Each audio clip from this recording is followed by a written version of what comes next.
très cher père.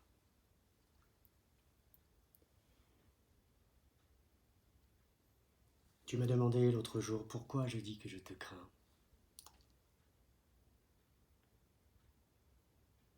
Comme d'habitude, je n'ai rien su te répondre. En partie, justement, à cause de la crainte que j'ai de toi. En partie parce qu'il me faut, pour expliquer cette crainte, entrer dans une foule de détails dont je ne pourrais rendre compte oralement avec tant soit peu de cohérence. Et si j'essaie, ici, de te répondre par écrit, ce ne sera encore que de manière très incomplète. Parce que même à l'écrit, la crainte et ses conséquences entravent ma relation avec toi. Et parce que le sujet, par son ampleur, excède de beaucoup ma mémoire et mon entendement.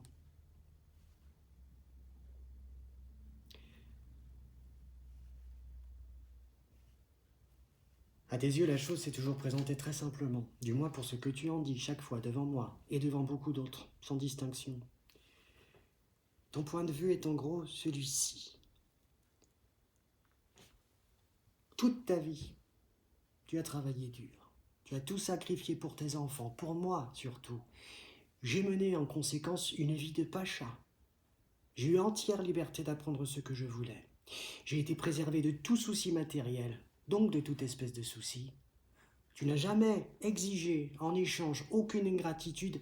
Tu connais la gratitude des enfants, mais tu aurais tout de même attendu ici ou là un geste dans ta direction, un signe de sympathie, au lieu de quoi je n'ai cessé depuis toujours de me cacher de toi pour me réfugier dans ma chambre, dans les livres, dans la fréquentation d'amis détraqués, dans des idées extravagantes. Je ne t'ai jamais parlé à cœur ouvert. Je ne suis jamais venu près de toi au temple. Je ne t'ai jamais rendu visite à Franzensbad. Je n'ai au demeurant aucun sens de la famille. Je ne me suis jamais intéressé au magasin ni à tes autres affaires. Je me suis déchargé sur toi de la gestion de l'usine avant de te laisser complètement tomber. J'ai soutenu Hotla dans son entêtement, enfin.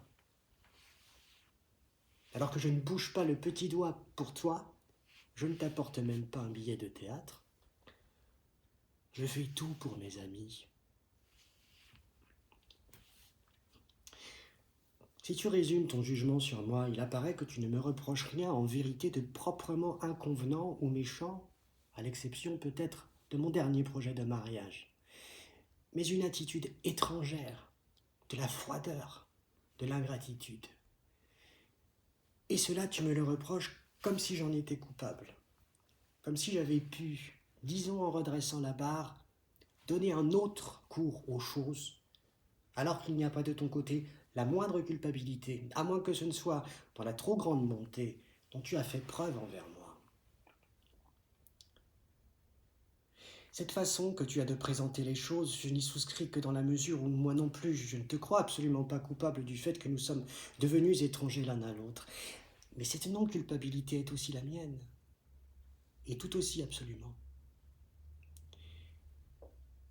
Si je pouvais t'amener à le reconnaître, ce serait la porte ouverte, non pas à une nouvelle vie, nous sommes tous deux beaucoup trop vieux pour ça, mais à une sorte de paix.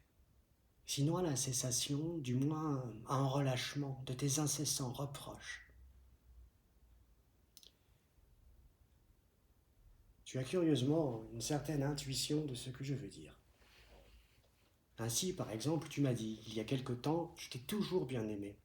Même si extérieurement je ne me suis pas conduit avec toi comme d'autres pères le font, pour la bonne raison que je ne sais pas simuler, comme d'autres. Or, père, je n'ai jamais globalement mis en doute ta bonté à mon égard, mais je considère cette remarque comme injuste. Tu ne sais pas simuler, c'est juste, mais affirmer, pour cette seule raison que les autres pères sont des simulateurs, est soit pur ergotage, et il n'y a plus lieu de discuter, soit, et c'est de cela, je pense, qu'il s'agit vraiment, traduit en termes voilés, le fait que quelque chose ne va pas entre nous et que tu y as contribué, mais sans être coupable. Si c'est cela que tu penses vraiment, alors nous sommes d'accord. Naturellement, je ne dis pas que ton action sur moi suffit à expliquer ce que je suis devenu, ce serait très exagéré. Et j'ai moi-même tendance à verser dans cette exagération. Rien ne permet d'affirmer que si j'avais grandi, sans subir la moindre influence de ta part, j'aurais pu devenir un homme selon ton cœur. Il est probable que je serais quand même aujourd'hui un être souffreteux, craintif, hésitant, inquiet. Ni Robert Kafka, ni Karl Hermann, mais tout autre cependant que je ne suis. Et nous aurions parfaitement pu nous supporter. J'aurais été heureux de t'avoir pour ami, pour patron, pour oncle, pour grand-père, et même, avec plus d'hésitation déjà, pour beau-père. Mais comme père, précisément, tu étais trop fort pour moi. D'autant que mes frères étaient morts en bas âge, que les sœurs sont venues bien plus tard, et qu'il m'a donc fallu soutenir tout seul le premier choc. C'est pourquoi j'étais beaucoup trop faible. Compare-nous tous les deux. Moi, pour faire très court, un Ovi, avec un certain fond Kafka qui justement n'est pas stimulé par cette volonté qui porte les Kafka vers la vie, les affaires, la conquête, mais par un aiguillon Lovi, plus secret, plus farouche, qui agit dans une direction différente, et souvent n'agit plus du tout. Toi, en revanche, un vrai Kafka, par la force, la santé, l'appétit, la puissance vocale, l'éloquence, le contentement de soi, la hauteur en toute chose, la persévérance, la présence d'esprit, la connaissance des hommes, une certaine largeur de vue, avec naturellement tous les défauts et les faiblesses qui sont le revers de ces qualités et dans lesquelles te précipite ton tempérament et tes brusques colères. Kafka, tu ne l'es peut-être pas tout à fait dans ta manière générale de voir, pour autant que je puisse te comparer à mes oncles Philippe, Ludwig et Henrik. C'est curieux. Là non plus, je ne vois pas très clair. Ce qui est sûr, c'est qu'ils étaient tous plus gais, plus alertes, plus détendus, plus sociables, moins sévères que toi. En cela, d'ailleurs, j'ai beaucoup hérité de toi. Sans il est vrai posséder dans mon caractère les contrepoids nécessaires dont tu disposes. Et d'un autre côté, tu as probablement connu aussi des périodes différentes sous ce rapport. Tu étais peut-être plus gai avant que tes enfants, moi le premier, ne te déçoivent et ne t'accablent à la maison. En effet, quand il y avait des étrangers, tu étais un autre. Et il se peut de même que tu sois redevenu plus gai maintenant que tes petits-enfants et ton gendre t'apportent un peu de cette chaleur que tes propres enfants, à part Vali peut-être, ne pouvaient te donner. Quoi qu'il en soit, nous étions si différents, et dans cette différence si dangereux l'un pour l'autre que si d'aventure. On avait voulu calculer à l'avance comment moi, l'enfant, qui lentement se développait, et toi, l'homme fait, nous allions nous comporter l'un envers l'autre. On aurait pu supposer que tu allais tout simplement m'écraser et qu'il ne resterait rien de moi. Or, ce n'est pas ce qui s'est produit. Le vivant ne se laisse pas calculer. Mais il s'est produit pire peut-être. En disant cela, je te demande encore et toujours de garder à l'esprit que pas un instant je ne crois à une culpabilité de ta part. Tu ne pouvais agir sur moi autrement que tu ne l'as fait. Seulement, tu dois cesser de voir une méchanceté particulière de ma part dans le fait que j'ai succombé à cette action.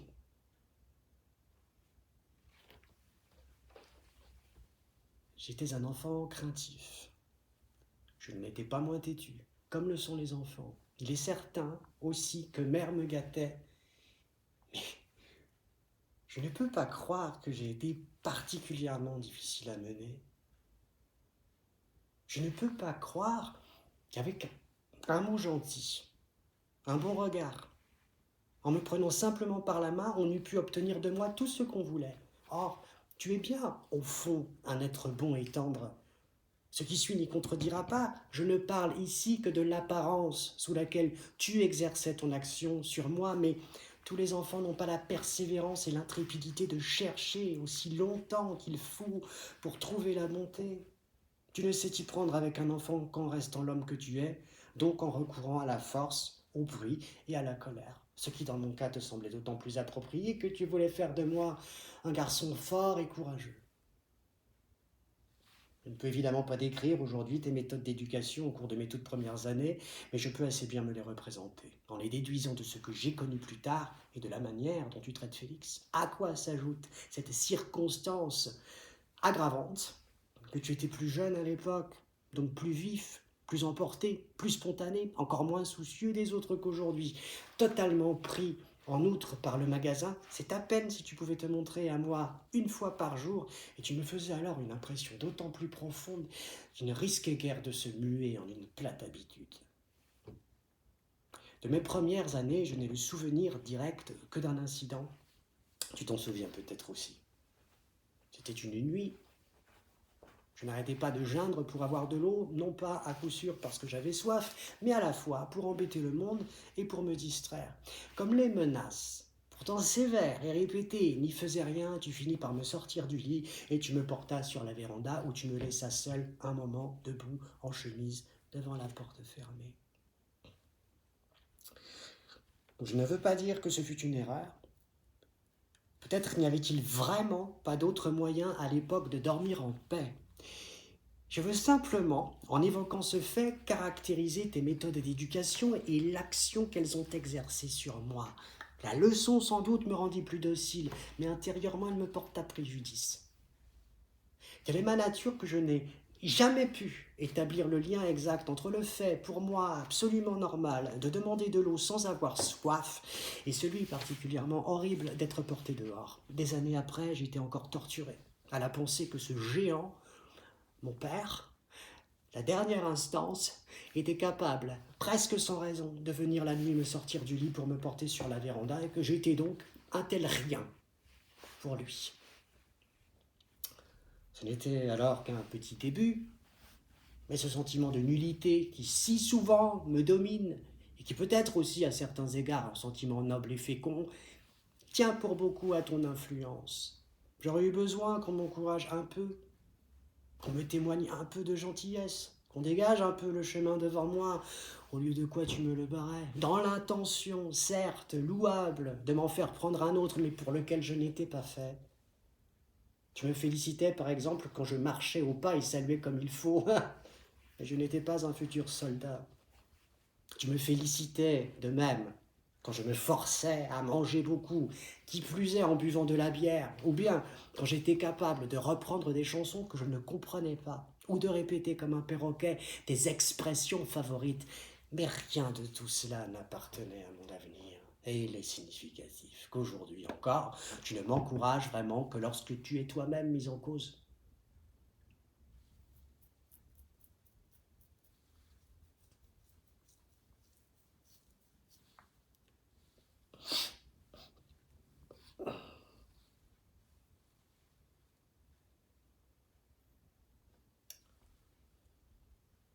Soit que j'ai blessé ton amour-propre, avec mon dernier projet de mariage par exemple, soit qu'il ait été blessé à travers moi, par exemple quand mes pépins m'insultent, alors oui, tu m'encourages, tu me rappelles au sentiment de ma valeur, tu m'énumères les parties auxquelles je serais en droit de prétendre, mais outre le fait que j'ai atteint un âge où je n'ai guère plus sensible aux encouragements, à quoi pourrait-il me servir s'il ne s'exprime que lorsque je ne suis pas au premier chef concerné? C'est autrefois que j'aurais eu besoin d'être encouragé, et en toutes circonstances. J'étais déjà écrasé par ta simple apparence physique. Je me souviens de ces jours à l'école de natation où nous nous déshabillions ensemble, dans une cabine, moi, maigre, faible, le corps étroit, toi, grand, fort, large. Dans la cabine, déjà, je me faisais un effet lamentable, non seulement face à toi, mais face au monde entier, car tu étais pour moi la mesure de toute chose. Et lorsqu'ensuite, nous sortions pour aller vers les gens, moi te tenant la main, petit squelette flageolant, pieds nus sur les planches, paralysé par la peur de l'eau, incapable de répéter les mouvements de la nage que dans une louable intention, mais de fait, à ma grande honte, tu faisais et refaisais, inlassablement devant moi, alors j'étais très désespéré.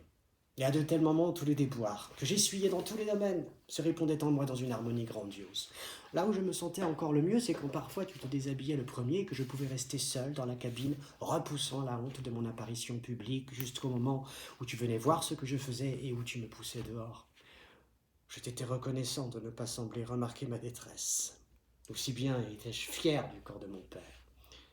Cette différence, d'ailleurs, subsiste aujourd'hui encore entre nous, inchangée. À cela faisait écho ta souveraineté intellectuelle.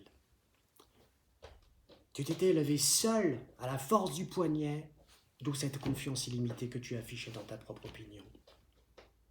Encore la chose n'était-elle pas aussi aveuglante pour l'enfant d'alors qu'elle le devint plus tard pour le jeune homme presque adulte. De ton fauteuil, tu gouvernais le monde. Ton opinion était la bonne, toute autre était démente, extravagante, cinglée, anormale. Si grande était ta confiance en toi que tu pouvais manquer à la plus élémentaire logique, sans pour autant cesser d'avoir raison. Il pouvait arriver aussi que sur un sujet donné, tu n'aies pas d'opinion du tout. Il s'ensuivait que les diverses opinions susceptibles d'être émises sur le sujet étaient toutes, sans exception, nécessairement fausses. Tu étais capable, par exemple, de vitupérer contre les Tchèques, puis contre les Allemands, puis contre les Juifs. Et ce, non seulement à propos de détails, mais à propos de tout, si bien que pour finir, il ne restait plus personne en dehors de toi. Tu acquis à mes yeux cette dimension énigmatique qu'ont tous les tyrans, dont la raison fait autorité en vertu d'un droit fondé sur leur personne et non sur la pensée. C'est du moins ce qu'il me semblait. Et de fait, tes raisons l'emportaient sur les miennes plus souvent qu'à leur tour. Ce qui se comprenait aisément dans la conversation, car nous allions rarement jusqu'à la conversation, mais qui était vrai aussi dans la réalité. Cependant, il n'y avait là non plus rien de spécialement incompréhensible. Ma pensée s'exerçait tout entière sous ta lourde pression, même dans les cas où elle n'était pas en accord avec la tienne, et particulièrement dans ceux-là.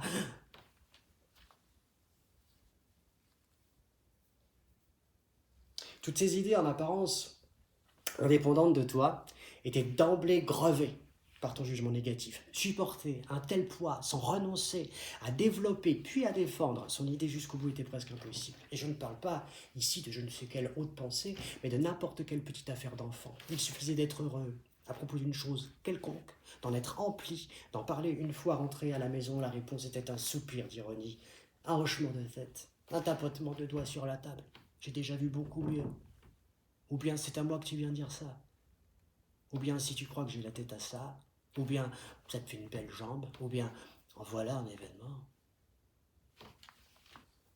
Bien entendu, on ne pouvait pas exiger que tu t'enthousiasmes pour des bagatelles d'enfants alors que tu vivais dans la peine et le souci. Mais là n'était pas non plus le problème. Le problème était plutôt que tu ne pouvais t'empêcher de ménager régulièrement et systématiquement des déceptions de ce genre à l'enfant en vertu de ton caractère opposé au sien. Que cette opposition ensuite ne cessait de s'aggraver par accumulation de matériaux, au point qu'ayant fini par devenir une habitude, elle se manifestait même lorsque par hasard tu étais de mon avis. Enfin, que s'agissant de toi, dont la personne faisait autorité en tout, ces déceptions de l'enfant n'étaient pas de celles que réserve la vie ordinaire, mais touchaient droit au cœur.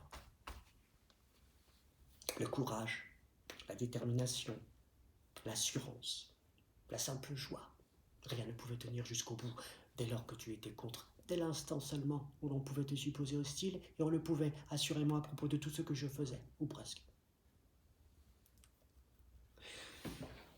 Ce qui valait pour les idées valait aussi bien pour les hommes.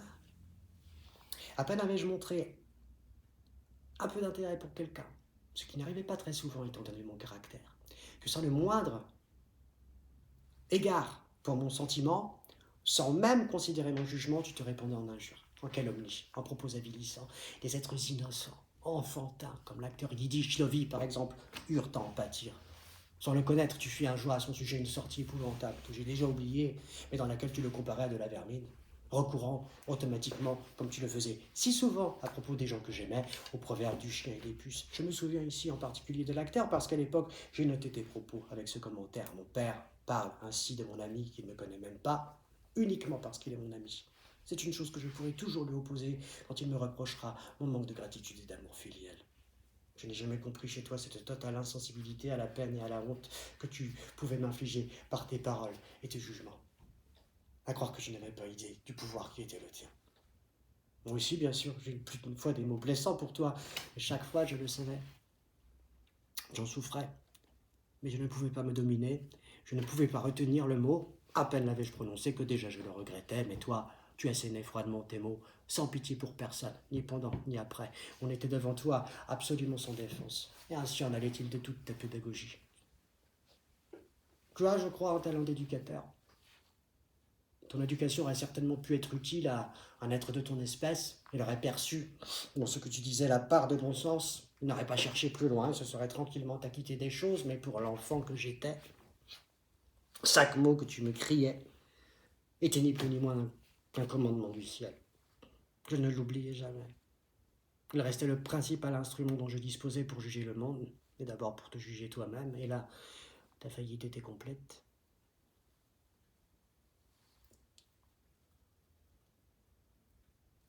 Les repas étant à l'époque la principale occasion que nous avions d'être ensemble, ton éducation consistait en grande partie à m'enseigner la manière correcte de se tenir à table. Tout ce qui venait sur la table devait être terminé. La qualité de la nourriture ne souffrait pas la discussion, mais toi, souvent, tu l'as trouvée immangeable. Cette abrutie, la cuisinière, avait encore caché la bouffe. Comme tu avais un puissant appétit, une propension particulière à tout manger vite, brûlant et à grande bouchée, l'enfant devait se dépêcher. Il régnait autour de la table un silence lugubre, entrecoupé de remontrances. Mange d'abord, tu parleras après. Ou bien plus vite, plus vite, plus vite, plus vite, plus vite. Ou bien tu vois, j'ai fini depuis longtemps. On n'avait pas le droit de ronger les os, toi si. On n'avait pas le droit de licher le vinaigre à même la cuillère, toi si. Le pain devait absolument être coupé droit, mais que tu utilises pour le faire un couteau dégoûtant de sauce, c'était indifférent. À table, on ne devait veiller à ce qu'aucune miette de nourriture ne tombe à terre, et pour finir, c'est sous ta place qu'on en trouvait le plus. À table, on ne devait s'occuper que de manger, mais toi, tu te curais et te coupais les ongles, tu taillais des crayons, tu te nettoyais les oreilles au cure-dent. Je t'en prie, père, comprends-moi bien. Ces choses auraient pu être des détails en soi parfaitement insignifiants. Elles ne devenaient sérieuses pour moi que dans la mesure où toi-même, l'homme qui faisait si prodigieusement autorité à mes yeux, tu n'observais pas les commandements que tu me dictais. Le monde dès lors m'a paru divisé en trois. Un monde dans lequel je vivais en esclavage, sous des lois qui n'avaient été forgées que pour moi et auxquelles, par-dessus le marché, sans savoir pourquoi, je ne pouvais jamais satisfaire pleinement. Un deuxième monde, infiniment éloigné du mien, dans lequel tu vivais, occupé à gouverner, à distribuer les ordres et à te mettre en colère parce qu'ils n'étaient pas suivis. Un troisième monde, enfin, où le reste des gens vivaient heureux, ignorant des ordres et de l'obéissance. J'étais continuellement dans la honte. Soit j'obéissais, et c'était la honte, car tes ordres ne valaient que pour moi, soit je me rebellais, et c'était encore la honte, car de quel droit osais-je me rebeller contre toi? Soit j'étais incapable d'obéir parce que je n'avais pas ta force, par exemple, ni ton appétit, ni ton adresse. Toutes choses pourtant que tu exigeais de moi comme des évidences, et c'était assurément la plus grande honte. Ainsi y roulaient, non pas les pensées, mais les sentiments de l'enfant. La situation d'alors paraîtra peut-être plus claire si je la compare à celle de Félix, car tu le traites de la même manière. Tu vas jusqu'à utiliser contre lui une méthode particulièrement terrible. Quand il fait quelque chose à table que tu considères comme sale, tu ne te contentes pas de lui dire, comme tu le faisais avec moi, tu es un gros cochon, tu ajoutes chaque fois un vrai Hermann, ou bien exactement comme ton père. Or, il est possible, plus que possible, on ne peut pas dire, que cela ne nuise pas à Félix de manière vraiment essentielle, car tu n'es pour lui après tout qu'un grand-père. Un grand-père d'une importance particulière, certes, mais tu n'es pas tout comme tu l'étais pour moi. En outre, Félix est un caractère calme, pour ainsi dire déjà viril. Et si une voix de tonnerre peut sans doute le décontenancer, elle ne peut le marquer de façon durable. Mais surtout, il est relativement peu souvent avec toi. Il subit d'autres influences. Tu es pour lui plutôt un objet de curiosité qu'il aime et dont il peut prendre ou laisser ce qu'il veut. Pour moi, tu n'étais pas une curiosité, je n'avais pas le choix. Je devais tout prendre, et ça, sans pouvoir objecter quoi que ce soit, car il t'est de prime abord impossible de parler calmement d'une chose avec laquelle tu n'es pas d'accord, ou qui simplement ne part pas de toi. Ton tempérament despotique ne le permet pas. Ces dernières années, tu expliques cela par ta nervosité cardiaque. Je ne sache pas que tu aies jamais été fondamentalement différent. La nervosité cardiaque est tout au moins, pour toi, un moyen d'exercer une domination plus sévère, puisque le seul fait d'y penser étouffe chez l'autre toute envie de répliquer. Il va de soi que ceci n'est pas un reproche, mais une simple constatation. Tu as coutume de dire, par exemple, à propos d'Otla, on ne peut pas lui parler, aussitôt elle vous saute au visage. Mais en réalité, elle ne saute pas du tout spontanément. Tu confonds la chose avec la personne, c'est la chose qui te saute au visage, et tu la tranches sur le champ, sans entendre la personne. Toute objection ne peut ensuite que t'irriter davantage. Tu n'ouvres plus la bouche que pour dire « Fais ce que tu veux, pour moi tu es libre, tu es majeur, je n'ai pas de conseils à te donner. » Et tout cela de cette terrible voix rauque où perce la colère et une condamnation sans appel. Une voix qui, certes, me fait moins trembler aujourd'hui que dans mon enfance, mais uniquement parce que le sentiment de culpabilité, autrefois exclusif, a partiellement fait place à la conscience de notre commun abandon.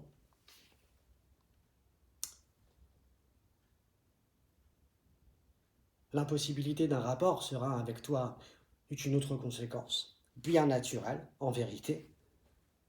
Ich verlangte das Reden. Ich wäre ja wohl auch sonst kein großer Redner geworden, aber die gewöhnlich fließende Menschensprache hätte ich doch beherrscht. Du hast mir aber schon früh das Wort verboten, deine Drohung, kein Wort der Widerrede. Und die dazu erhobene Hand begleiten mich schon seit jeher. Ich bekam vor dir, du bist, sobald es deine Dinge geht, ein ausgezeichneter Redner geworden.